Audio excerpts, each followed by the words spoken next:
What is the DNS? And, if we're going to start talking about its future, we might want to think about what it is we're talking about. You see, it's such a weird label of a whole bunch of things. And everyone sees the DNS in a different way.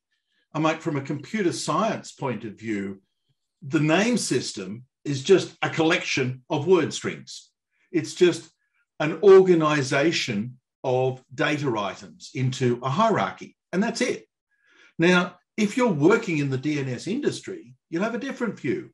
It's a framework of registrars and registries, and its predominant task is to uniquely associate a name with a use.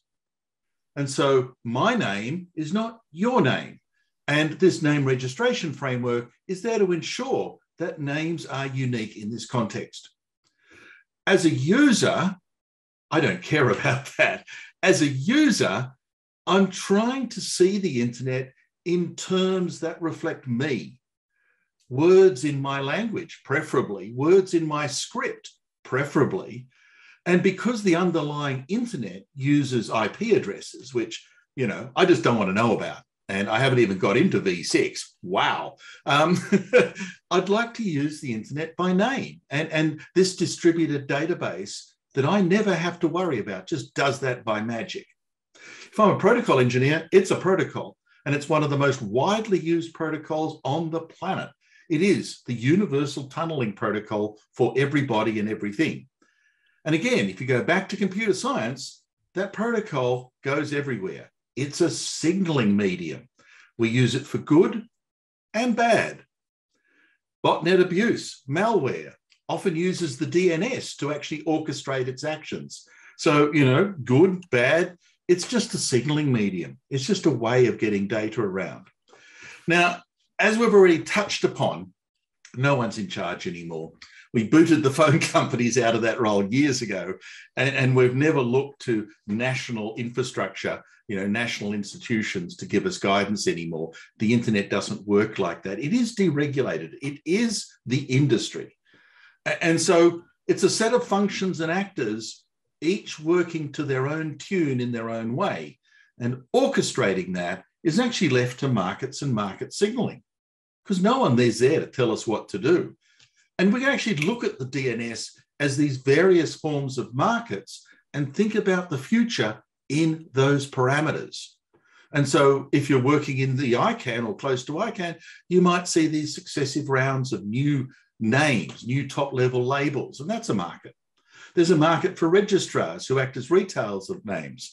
You can read this as well as I can, but the issue is there's a whole bunch of these different players. It's all very, very devolved. And there are a whole bunch of markets that operate that are at best loosely coupled.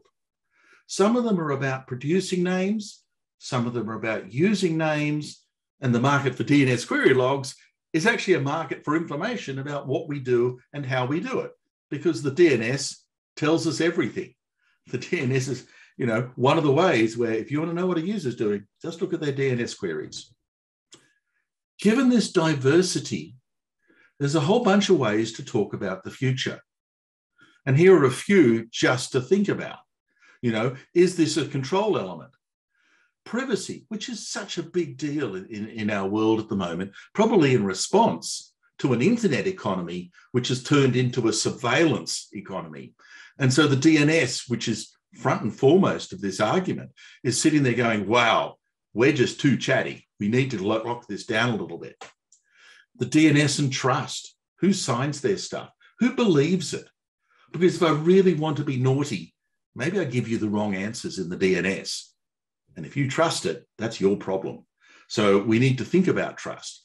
Again, a bunch of other themes here. I don't want to go through them all because time is limited, but you might want to think about some of the issues at the bottom of that slide.